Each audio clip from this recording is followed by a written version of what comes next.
It's happening. Podcast time. Woo! Hello, world. Hi. Hi, Natalie. Hey, Kristen, what's up? Oh, I'm just sitting here talking to your pretty face. There's a friend here with us. I want to see a friend. Want to see a friend? Hey, buddy. Oh, that's a friend. Hello, Hey, beautiful. buddy. Hi, Look sweetheart. at look at all the distractions that I put around so that we could get through this podcast. You're I'm very like, good at creating entertainment. she's got her flashcards, she's got her giraffe, she's got her banana, there's an octopus. It's like, surely she'll be fine. There's a lot going on. I think Love we it. should tell our podcast audience we got to see each other in person yesterday. Oh, that was really amazing. Yeah, It's it felt really, good. It felt really good. yeah. And we were kind of joking that this podcast got born out of us just getting together and having these conversations. And then really some of our friends were like, I wish you guys would just record these conversations because I love hearing about what you guys end up sharing that you discover on your conversations. And then yesterday we were so sneaky. We were like, oh, it's a conversation just for us today. I know we get to have it for ourselves. We get to say all the things we don't want to say to other people. And we had pan au chocolat. Oh, we sure did. Yeah. I That was loved the great. moment. This is like a true moment of our friendship. I loved the moment when I said, well, we could go and get, the healthy, gluten-free, vegan pastries. We could go to the patisserie and get like, a buttery pain au chocolat. And you took a moment to really consider it. And you were like, well, if we're going to go for it, we might as well just go for it. Why would you and I not do the thing? Why would we not go all the way there and delight ourselves? We're Well, only because life is really a training ground of how do I not delight myself for some reason as adults, which is funny because my little one is like, my whole life is about being delighted. I mean, she just tried pineapple for the first time. Delighted. Like, isn't it like I can't remember the first time I tried pineapple, but I bet it was miraculous. And I just saw it on her face. She was like chomping down, like, what is this miracle? oh, that is so precious to get to experience it through her living in that moment for the same time. And pineapple is slippery, so it's hard for her to hold. So she would be like chomping on it, and then it would like slip out of her hands, and she'd be like, "Wait, I don't like that. Where'd it go?" And she couldn't quite get it back. And then she was getting frustrated because it's like, "I want that thing that tasted good." It's the whole process. Where'd it go? Well, I have something that is almost as good as pineapple. Okay, so last night I was in New York City and I thought to myself, what would delight me? And it was early evening, and I have learned I need to eat early. I am a girl that doesn't like to go to bed digesting my food. I want to eat at like Mm-mm. 6 o'clock, 5:30 is even better. But it was around 6 o'clock. And I thought, wait, what I really want, and this is something that I do when we travel. If I am by myself, I take a wonderful book and I go and I sit at a restaurant and I just read the book and I have a nice bite and I'm in my own romantic heaven. It's like how I date myself. And I was wanting that desire, which is interesting because today we're talking about the joys of travel or the lessons learned from travel. Okay, so I went into Shakespeare and Company and I bought The Creative Act, A Way of Being, the new Rick Rubin book. I'm obsessed. I'm obsessed. First of all, everything that he says about the creative process, I'm like, yes, yes, exactly. Yes, that's how I feel. 100%. Um, and I feel that feeling like my body expanding as I read. I can feel my awareness expanding. So I read last night. I had a beautiful Mediterranean salad. This morning, I woke up early, like 5 a.m. in New York time. I knew I needed to move my car by a certain time, but I was like, well, the light will be gorgeous. Around 6:30, I got a coffee. I moved my car, and I drove from New York City to Woodstock. And all I did was listen to interviews with Rick Rubin. So I feel like I've been with Rick Rubin for a few hours this morning. But then because of travel, adventure, broadening awareness, life as a creative act. I was like, oh, you know what I want to get? I want to get it on the boot camp that I go into. It's usually at 9:30. And so I'm like, okay, so I'm going to show up at 9:30. And I get there and he's like, oh, Kristen, honey, no. Oh, that was me because I found out there was no boot camp. I was like, Ah, I was like, oh, he's like, no, Friday is our day of rest, but I'm a training session with 3 women right now. The 3 women go, come on, join us. So then I joined their workout. And then afterwards, they said, do you want to come take a dip with us? And I knew exactly what they meant. They meant, do you want to go get naked with us and jump into ice cold water? And I thought to myself, oh, yes, that's exactly what this morning has called for. So wow, I'm so proud of you. I I think just my want you to answer to know, that would be like, I don't want to be in cold water. No, but you're so cute. no, I think of you as someone who is excellent at ice cold water. Really? Yeah. Elena, what do you think? All right. So if you have heard, we have started recording our podcast on video and you can watch it on YouTube. You want to sign on just so you can see Natalie's adorable baby. Like, look at this gorgeous face. Look at how cute you are. She's just like, I want to know what's happening. I want to be part of everything. Get in here. Get into this conversation. Anyways, I think of you, Natalie, as someone who loves to jump in cold water. Really? See, that's very fascinating because I once had a nervous system regulation coach who suggested taking cold showers as a way of nervous system regulation. And I was like, no, I'm like a hot bubble bath kind of girl.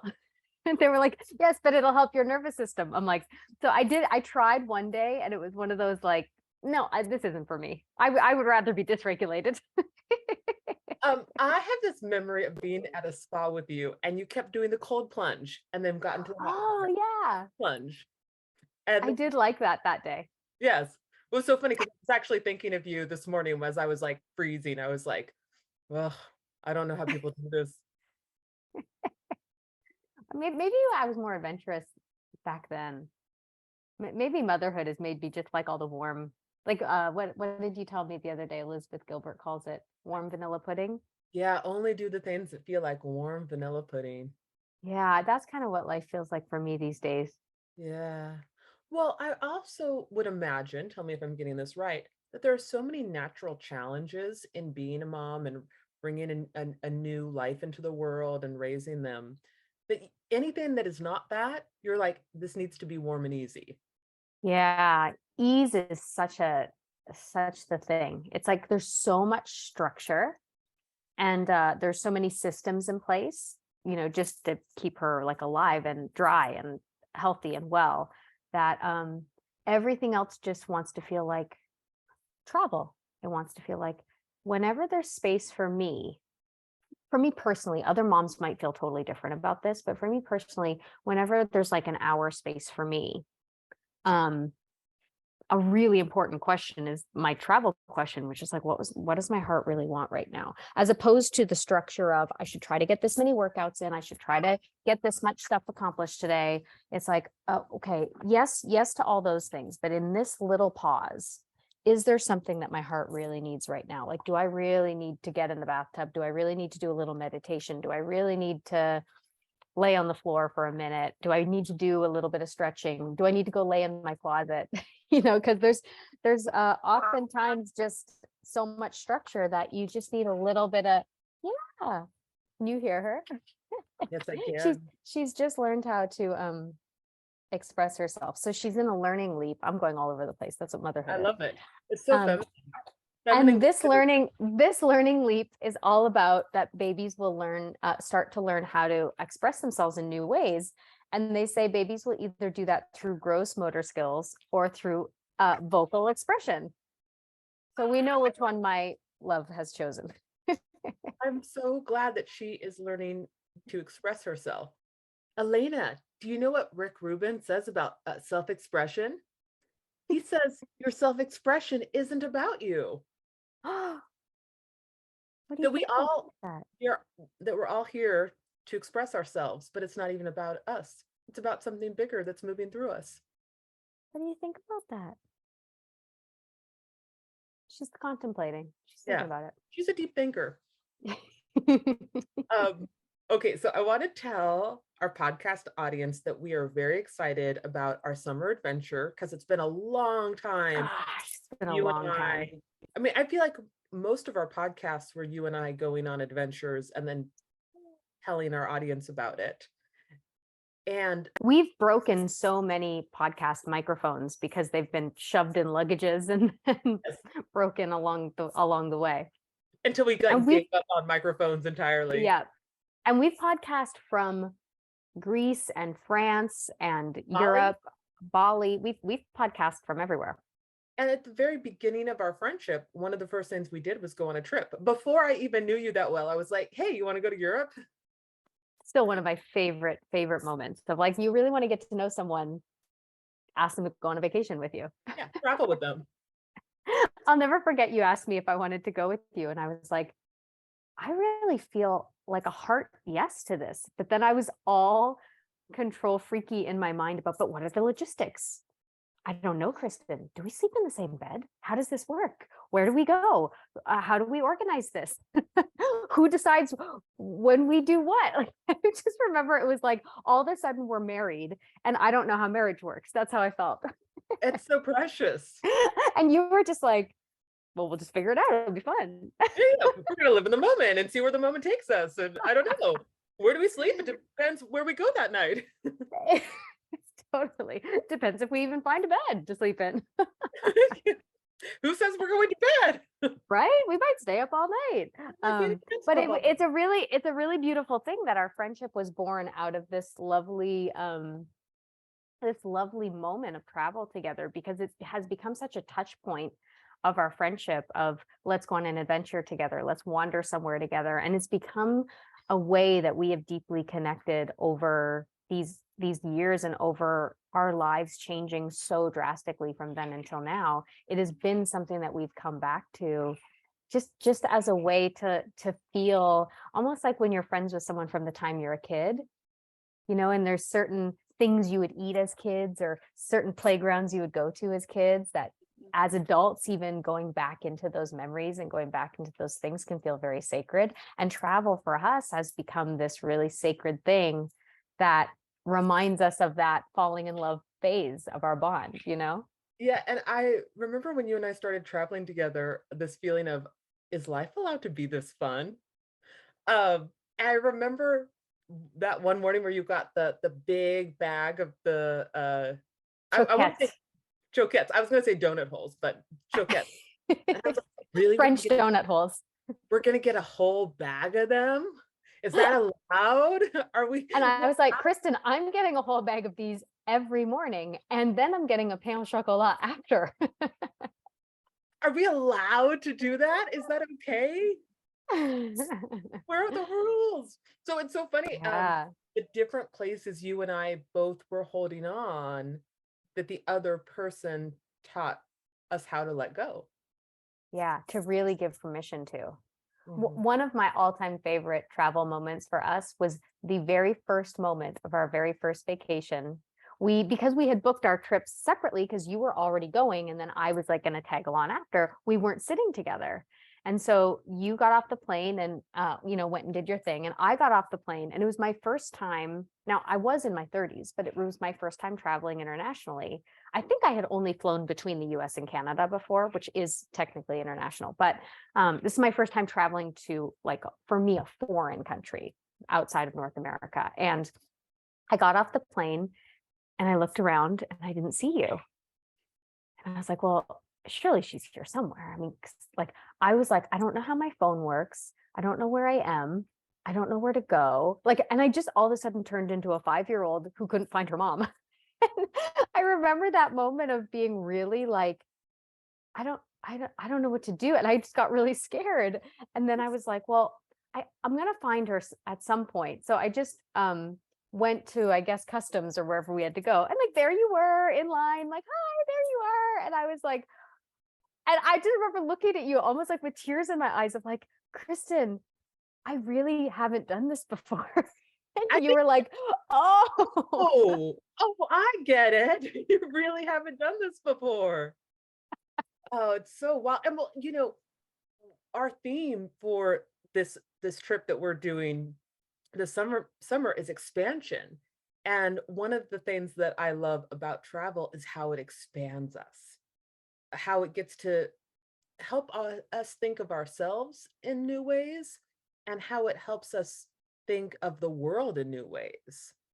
I feel like, you know, feels like there's this recurring theme that's happening all the time right now where people are feeling really afraid of life, yeah, and depression is up, anxiety is up. It's like we forget that the world is also beautiful because it yeah. feels so scary, but And that the welcoming and opening. yes, and that there's incredible people and delightful experiences. And in a way, I feel like my morning was like a little bit of travel, even though I was in Woodstock in my hometown, in that I didn't expect any of those things to happen, and I just said yes and went with them. But Yeah. I didn't plan the morning. So Natalie and I made this list of, we each wrote down 5 things we've learned from travel. So 10 things altogether. And we don't know what each other's answers are. And so we thought we would share them It's and so fun. and That share. our 5 top lessons from travel. Ah, Yes. it's so fun. It's so fun. Okay, do you want to go first? Oh, so Or funny. do you want In me my to go first? You are going first. I'm so happy to. Okay. I'm also really curious to see if we're going to have any of the same ones because I bet you we will. I'm sure we will. Okay, you go first and then Okay, well, the first one that I wrote down, and I purposely did this in very little time to be spontaneous and just see what the first instincts were. The very first thing that I wrote down about travel that I have learned that has opened me as a person really tremendously is follow the cute. that's And my number 5. is that your number 5? I love it. Okay, so follow the cute is just a really fun thing that Kristen and I started to discover as a true north, as an internal compass, which is it's like I could walk down that street or I could walk down that street. Which street do I want to walk down? And there's a charm. There's something that looks cute. It's like those cobblestones look cute. That hat shop down there looks adorable. Ooh, that little bend that takes towards the river just seems really charming. And so much of our travel experiences became the internal map. Yes, my love, the internal map, the internal compass of just following where charm, where cute, where adorable, where just like the lovely things, the turn on sort of felt like it was. And I just feel like in day-to-day life, it's like I take this bus, I get in this car, I drive this route, I go this way, I go to this job, I go up the same subway steps every time I go there. Do you want to be part of the conversation? Um, and there's just something about travel that there's no system, there's no Yeah. way to do it because you're just discovering a place for the first time. So, like Elena eating pineapple today, everything's new. There hasn't been a time before. And when everything feels new, there's no what I'm supposed to do or where I'm supposed to go, the street I'm supposed to walk down. And it really makes me think of like, neural rigidity of like by the age of 35, 95% of what we do, what we think is automatic or habit. Yeah. And it just makes me think, wow, in a big world where you could do anything, you could be anything, you could experience anything, it is really fascinating to watch that our habit for safety and our habit for structure and our habit for security will cause us to go walk down the same street every time. She just really wants in on this She- conversation. She's like, I know about following the charm. You are the You charm. You are do. the cute. I feel like Yeah. following the charm or following the cute or following the ping, it's like teaches us how to listen to our intuition. What feels like the right way? What feels like the next right step? So this can translate because it's such a helpful thing to learn in life. Ooh, what feels like the right person to go on a date with, or what feels like the Mhm. right creative choice in this project I'm working on. So we learn how to trust our feelings and we learn how to listen to that part inside of us that's that deep inner gut place that knows how to make decisions. And oh my goodness, I'm It's so distracting, I know, but it's so fun. I love it. Or are you kidding me? It's so It's all discovery. It's like, what's this thing? What's this thing? now everyone who's listening with their ears is like, oh, I have to go. They're like, what's the baby doing now? What's the baby doing now? I'm sure I've told this story on the podcast, but I'm going to tell it again, which was when my mom and I were in Barcelona. That I had brought her to Barcelona. It was New Year's Eve, and in typical Kristen fashion, I was like, "We're going out to dinner," but I did not make a reservation. And I'm like, "No, we can just get dressed up and go out. It's going to be fine." My mom's like, "I kind of think we probably need a reservation." I'm like, "No, we're going to follow our intuition. It's going to take us to the place." And the first like couple places we went to, no reservation only, nope, no tables, reservation only. And then I'm like, we just need to listen deeply. I mean, can you imagine how annoying to have me as your daughter? We're going to listen to our inner guidance is going to tell us where to go. And so we ended up going down a street, and then we took a left. And then far down this kind of like alleyway, I saw a light on, and I was like, I think that's a restaurant. And so we go in, and it was a restaurant, and they were open, and there was a total party. It was almost kind of like a Mexican vibe, even though we were in Spain. It was so bizarre, but fun. And like, it was like siesta.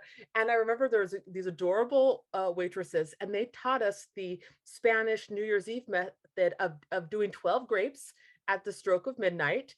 And we danced with them, and we sang, and everyone was talking, and they gave us food, and they never charged us for it.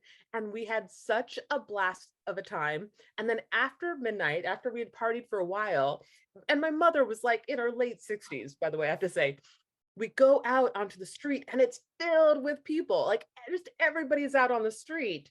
And we go walking, and we end up, after walking down the streets through the parades of people, finding there was like a little bar, and there were people hanging out outside, and they had these little like Miro painted black mustaches on, and they called us like into the bar somehow, me and my mom. And like, my mom hung out in this strange Barcelona bar with me until like 3 o'clock in the morning. And I remember we had such a good time, and we laughed so hard, and we made all sorts of friends. And we were so exhausted and ready to go home, and we didn't know how far the hotel was.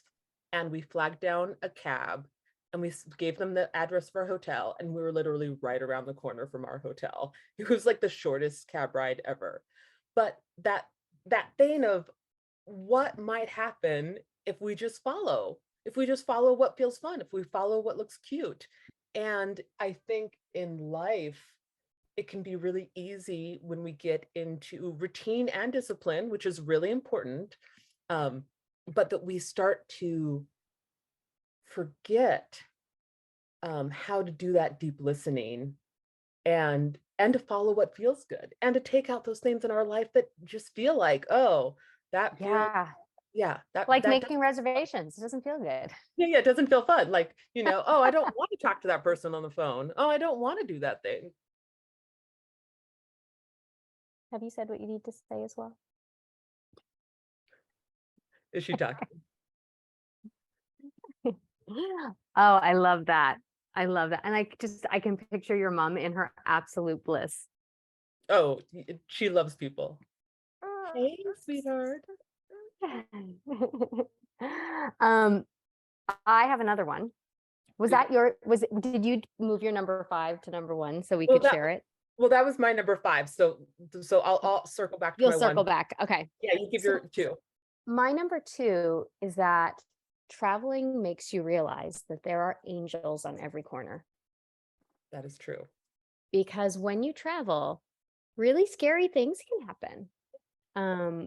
Like wallets get stolen, you get pickpocketed, you lose your way. I remember when we were in Berlin, and I could not understand the subway, and it wasn't like a language like that I could kind of understand what the words meant. It was really like like I really couldn't even begin to fathom what up or down or left or right or anything meant. Um, and there's times when I remember Eddie and I were traveling once and we left a bag on a train from France to Spain. And then that train was going on somewhere else, but that bag had like his passport in it, like really, and then we're in a country where we don't speak the language and we're trying to understand how we can get the bag back and if someone might have taken the bag or if the bag's still going to be there, and all those scary moments where you just feel like the bottom drops out and you don't know what to do, and you're not in your comfort zone, so you don't even know what phone call to make, or how to communicate through different languages. And every time something like that has occurred, there are angels that go, I got you, I will help you. This will all be okay. And it has happened every time, no matter how lost I've been, no matter how irreplaceable what I've lost is, there has been an angel in another country speaking another language who somehow shows up and gives me exactly the help I need. And whatever's lost gets found. And it all feels like a big miracle. And almost to the point where you'd go, I'm kind of weirdly glad that happened, because otherwise I wouldn't have had this human connection, or I wouldn't have had this miracle, to tell the tale of. What happened with the bag?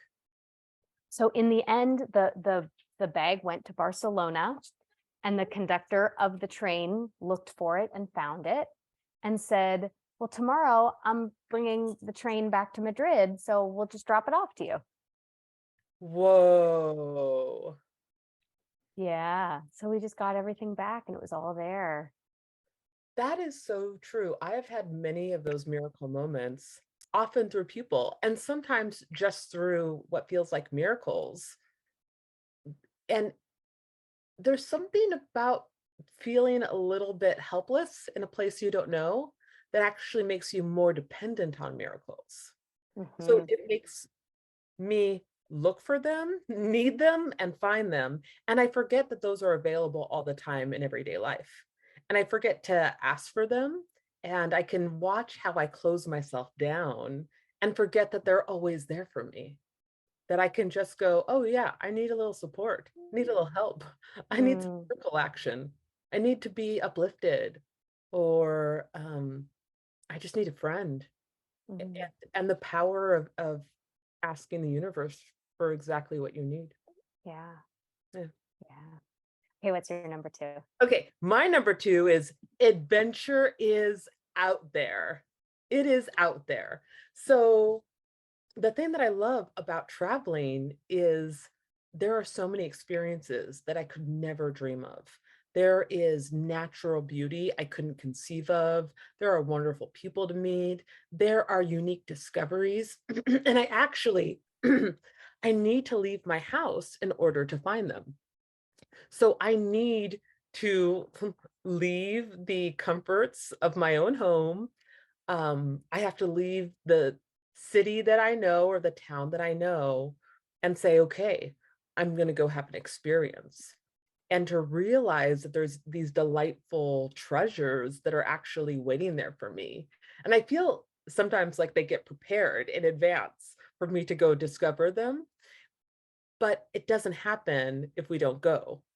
Like we Mhm. never get to find it if, and I even try to remind myself of that in in my everyday life, of like, oh, sometimes I just need to take myself out on an adventure day so that I Yeah. can go and discover and remember that life is fun, and that there's like cool things that I didn't even know existed. Because when I'm just in my life over and over again, I can get caught in the same grooves, which gets my mind thinking in the same waves and the same way, and gets my behavior responding over and over and over again. So it's a way of like jolting myself and going, look, all this wonder is here that I never would have imagined.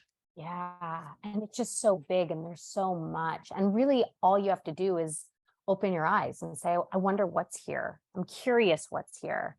That's right. Beautiful. Okay, what's your number three? Um, okay. Um, my number three is about all of a sudden, travel gives you the opportunity to realize that things like language and culture are not even close to a barrier of connection. That you can have a deep, soulful, incredible, unbelievable connection with somebody and never speak the same language. You can have an adventure with somebody, like you can go and spend the whole day with somebody and not speak the same language and not have the same culture and not have the same background and not have the same anything, and have genuine, I know exactly what they mean. I'm having the, like, there's a genuine soul connection here that is bigger than language, that is bigger than the normal ways I communicate and connect with people. And we've had so many of these moments. I remember one of our first nights in Paris. Do you remember we found ourselves at this very strange, it was like an outdoor indoor club, I almost want to say, but we were dancing and we had made these new French friends.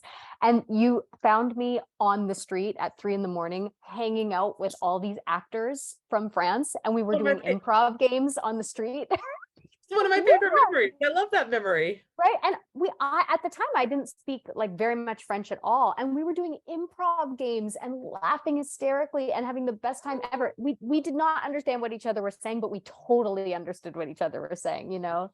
And there's just been many, many, many moments of that where I remember in Bali, our taxi driver who just wanted to take us on all these funny, strange adventures, like the monkey coffee and all these fun things.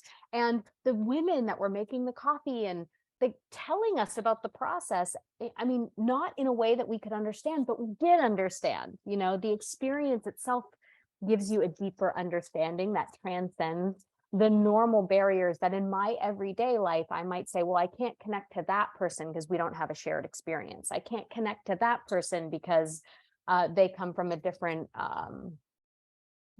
way of thinking than I do. I can't, so every way that we tell ourselves we can't connect, travel shows you that it's already innate, that human connection is innate. And it's not about the things we think it is. And as soon as we drop that, I mean, you and I are notorious for finding friends wherever we go, right? But it's amazing how many actual connections we've made, like people I'm still in contact with. And I use Google Translate to talk to them, but years of, meeting people. But I remember when we were traveling in Amsterdam, one of those places, I don't even remember. And we met those two really adorable young girls. They were like young versions of us in the square. And we had like a tea with them. I don't know their names. I don't know, but like the connection was so pure, and we just loved them and we loved to encourage them. And there's been so many of those along the way that you think, wow, sometimes as an adult, we get this idea of like, it's hard to make friends. It's hard to make connections. It's hard to find people I can really connect with as an adult. And travel shows, no, it isn't. It's right there. It's right there all the time. You just get yourself out into the world, and humans love to be human beings to each other, and it doesn't mean that we don't have to like tune in and listen. And yes, there can be people that are unsafe, and travel teaches you how to listen to that too. Yeah. Travel teaches you great discernment about who feels like warm vanilla pudding and who doesn't, Yeah, exactly right. So true. What's your number 3? Okay. That life comes in cycles. And just like travel comes in cycles. So I remember this one night I was in Paris, and I had gone on a date on Le Tinder. Le Tinder. And I was like, oh, no, nice guy, but no. And I was heading home. And as I was walking back to where I was staying, some French guy was like, hey, starts like following me down the street. And I was like, what is happening? And then he realized I was American, and he's like, I just want you to come join me and my friends. And I was like, oh, okay. And I go, and there's like 10 of them, and they're all hanging out. So I had totally thought I was going to have this like, okay, that night didn't work out exactly how I wanted, but then they were so fun to hang out with. So here I was hanging out with these people who I didn't know, who didn't speak much English, and I just had a blast of a time hanging out with these strangers. And I was like, oh my goodness, that felt like a once in a lifetime fun, joyful, incredible evening that I didn't even know I was going to have just walking back to my apartment. And they were young and cool and hip and great. So the next night, I'm heading out and I have my little book with me and I'm headed to a restaurant and there was no big adventure. The big adventure was me. The big Mm. adventure was being with myself and my own feelings. I didn't really talk to anyone. I sat and it was quiet. And I just kind of watched people walk down the street and I was with my own thoughts and I watched other people's conversations. And so that there's time for everything. There are Mm.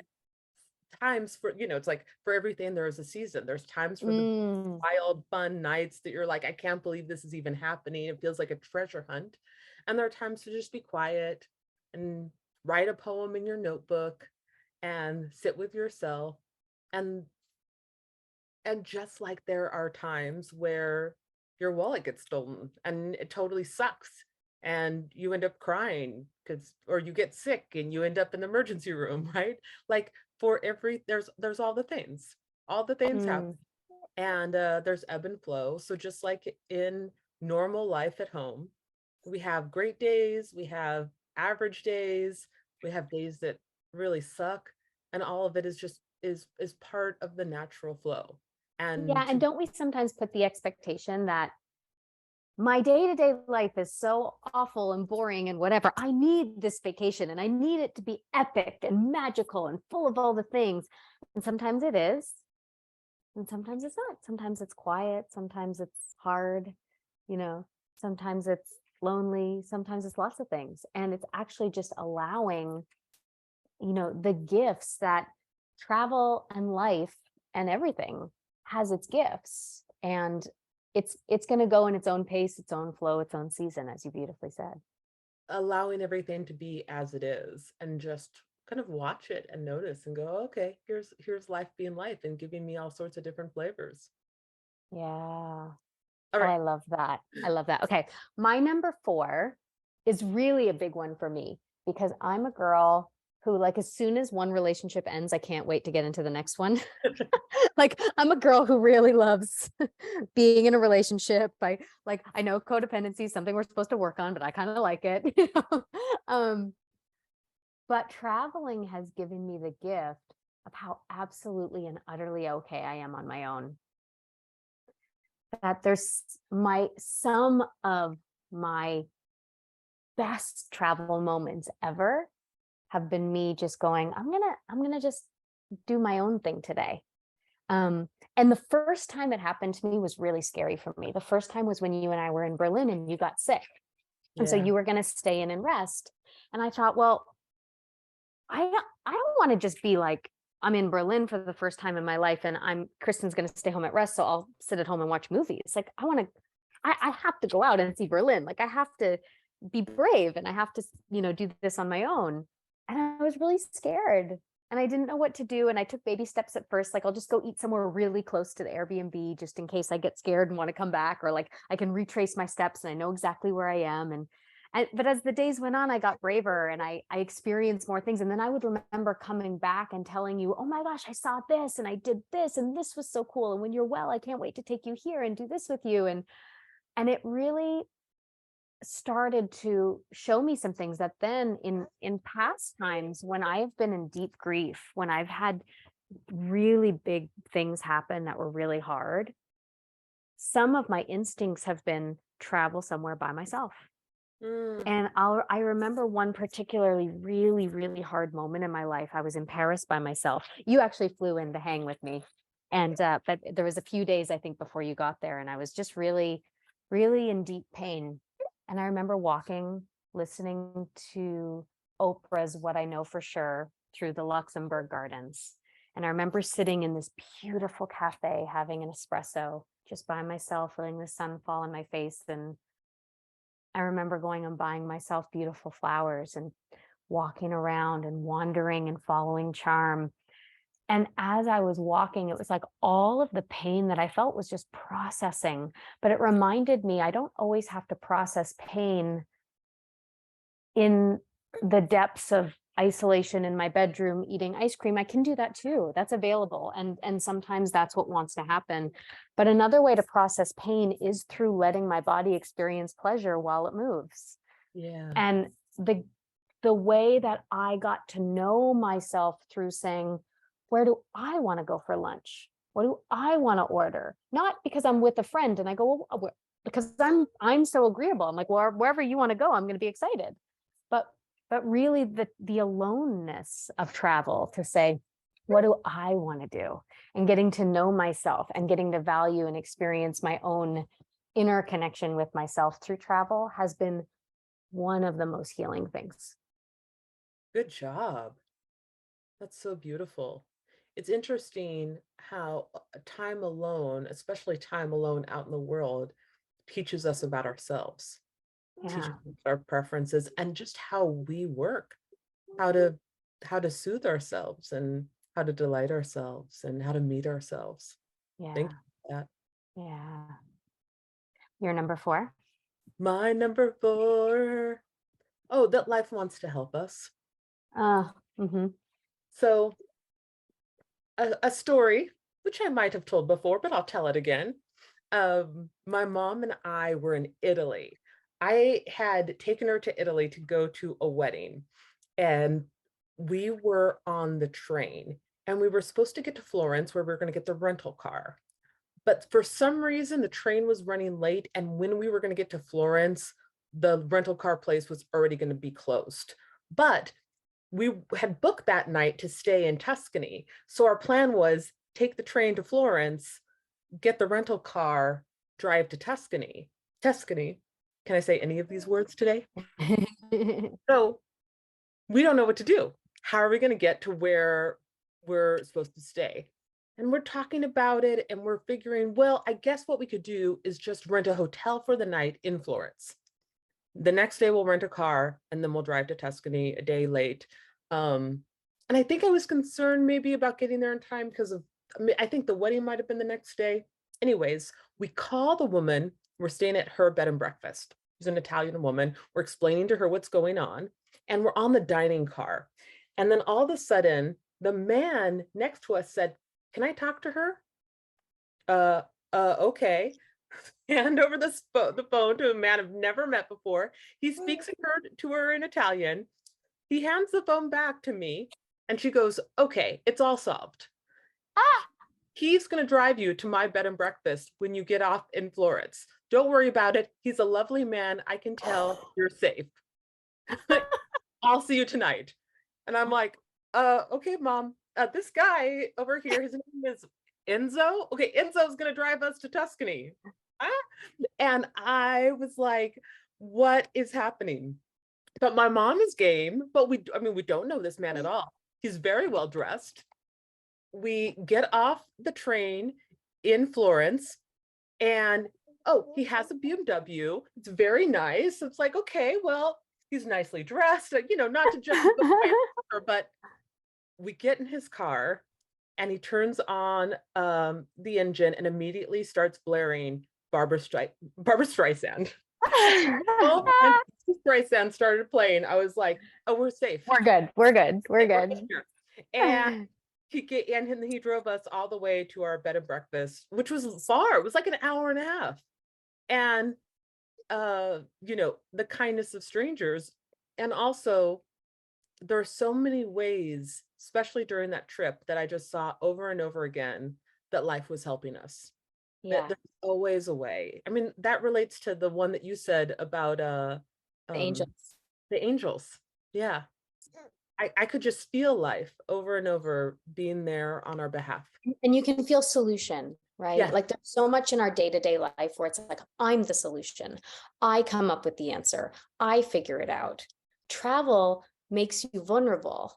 So you have to say, is there anyone else here who has the answer besides me?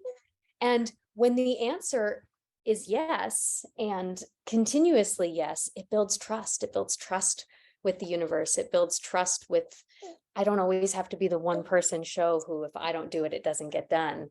And that translates back into your day-to-day life in a really powerful way.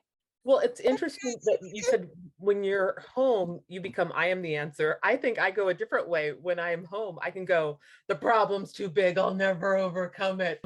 I'm just, it's bigger. There's no way out, you know? And when you're traveling, even when you're faced with a big problem, you got to move through it. Yeah, you got to And figure it out. There's no choice to pretend it's not there or avoid it or so it's a helpful reminder to me of like, no, life is right here and it wants to help me. All right, Natalie, what's all your right. number five? My number 5 is that travel teaches me that romance, deliciousness, spontaneity, adventure, lust for life is all a choice, and not a bit of it is dependent on where you are. Oh, And as soon as you know that, and I know that you and I have had this conversation many a time, how do I make my life like travel? We always say, how do I make my New York life like our Paris life? And as soon as you realize that all of it actually doesn't have to do with where you're at, it has to do with who you're being, that we can make the way we follow charm, the way we trust life, the way we see that support is at every corner, the way we show up vulnerably, the way we show up in awe and wonder, all the things that we talked about, that the being in a foreign country demands that of us or opens us to that, however you want to look at it. But it's saying, and I can make that exact same choice no matter where I am. I can make the choice to have my day-to-day life feel exactly like life in that other capacity feels. And I have the opportunity to just say, show me how that might look today. You know, and there's real gifts and blessings when we start to say every day can be magic, every day can be romantic, every day can feel like Italy, every day can feel like Paris. But in my experience, you have to experience those things out there first in order to understand how to bring them back in. yeah. And I love remembering that there's choice involved. Yeah. This little hand. I have choice. Me. Me. Okay, well, I'm going to circle back to my one, which was to be in the moment. So I can see how in my daily life, I can get caught in my mind. I can get caught in story. I can caught in, I know how today goes. I know what's next. I have my to-do list for the day. When I'm traveling, I'm in a new place. My senses are open. My awareness is open. I'm taking it all in. I am receiving. I am so in the moment. I am feeling things brand new. And that also is that awareness I can bring to my everyday life. I can bring that. What if I don't know how today is going to go? What is happening here? Have I really looked at Natalie's face and taken it in? What can I feel? What can I hear? And how to open myself and really receive what this experience is. Yeah. Like seeing when you're in a new place, you see everything for the first time. And can I see my life for the first time? Can I see my career for the first time? Can I see this project for the first time? Can I see this marriage as the first time it's ever been this? Can I see this human as the first time? Can I see my best friend and this relationship for the first time? The gift of the freshness and the newness, and saying, I don't know, like, show me what you are today. Show me how this is today. How can I co-create and be in a new relationship today with life, with myself, with my body, with my routine, with my schedule, with all of it. That's exactly right. It's a constant invitation. Yeah. Well, if all of that did not inspire you to book a plane ticket, I don't know what will. You did know Natalie and I are doing a retreat in Florence, of all places, at the end of June. So you can Florence, Italy. Oh my gosh, the romance, the cobblestones, the pasta, the art, the the history, architecture. architecture, the friendships. Because like our community is is a really special one. So, the people that you'll be in collaboration and co-creation with on this trip will be very, very magical and probably lifelong friends. Yes. And you'll get to meet Elena in person. Come on, who doesn't love that? And it's Yay. June 23rd, 24th, 25th. Many people come early or they stay late and have their own wonderful Italian adventure around our retreat. But we're talking about expansion. We're talking about who life is calling us to be now, how we become an active participant in that. And it's going to be Natalie and I teaching together in person, which we haven't done in years and years and years. So Years. Like 2000, what? 18 maybe? I'm sure at some point in 19 we taught together. But it's going to be special. It's going to be magical. And the idea of expansion, especially now, when we've done such a deep clearing in the last few years, and so much that was dormant has come up to be healed and sorted through. And now we're really on the precipice of saying, what is the life that I'm here to create and build? Because if anything, the amount of people we lost and the amount of unknown that we have faced in recent time has really shown us that this one precious life is ours to decide what it looks like and what to do with it. And if we still are not feeling fully empowered to expand into the life that we came to live, this is going to be the moment. This is the moment. And Natalie, do you have any other offerings you want to tell our friends about? I'm just bouncing this octopus on her and she's laughing hysterically. Oh my gosh. Wouldn't it be so fun if someone came over and just bounced an octopus doll on you? I'm sure that's available. You know what? At this moment, I do have my 2% booking method acting course that is going to be going on in March and April, if either of those dates work for you. And then I'm taking a little hiatus to do some traveling and mommy time and personal care. So these are going to be the last 2 opportunities. If you want to, study acting with me, you can reach out to me and email me, natalielynroy@gmail.com. And that's what I've got up right now. What do you have going on? Well, I have my ongoing story space. If you have a story you're working on and you want to work on it in community, you can come check us out. And we work on all those deep fears that come up when you're working on a project that is soul oriented. And I also have an online video course called How to Get Your Story Out. So if you're the kind of person that likes to do that work at home and you want to watch something while you are writing, to really help you get those pages out if you get stuck in writer's block or self-doubt or insecurity. I've put everything that I have learned from teaching in the last 20 years into this video course. I love the video course because you can do it on your own time. You can do it in your own schedule. You don't have to show up at a certain time for class. You can rewatch things that really resonate. I love that idea. That's great. I love that you did that. It's a really special offering for people. Well, I want the stories in the world. It's important. We need the stories in the world. Yeah. Yeah. It's how we connect. We connect through our stories, and it's healing to tell them. It's healing to get them down on paper for the person telling it. It's healing to give, and it's healing to receive. Yeah. Do you have any offerings you want to tell people about? I think we're about to have a nap, and that's about it. That's a pretty great offering, Elena. I think we could all take you up on that. Yay! Thank you, Elena, for being our guest star today. Thank you, everyone, for listening. We can't wait to see you in Florence. And let us know in the Facebook page, the Create Community Facebook page. Let us know what your travel plans are and what adventures you're going to be going on. And if you have any podcast ideas for us, please let us know. We're always open. We're always here. We're always listening. Thank you so much for listening, and thank you for being committed to showing up for your dreams.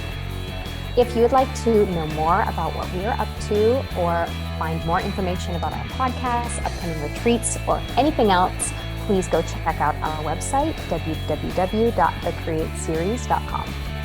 And you can come and jam with us on Facebook. I know we're still on Facebook.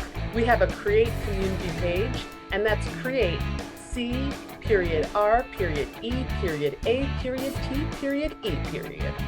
And if you want to check us out on Instagram, you can find me, Natalie, at Miss Natalie Roy.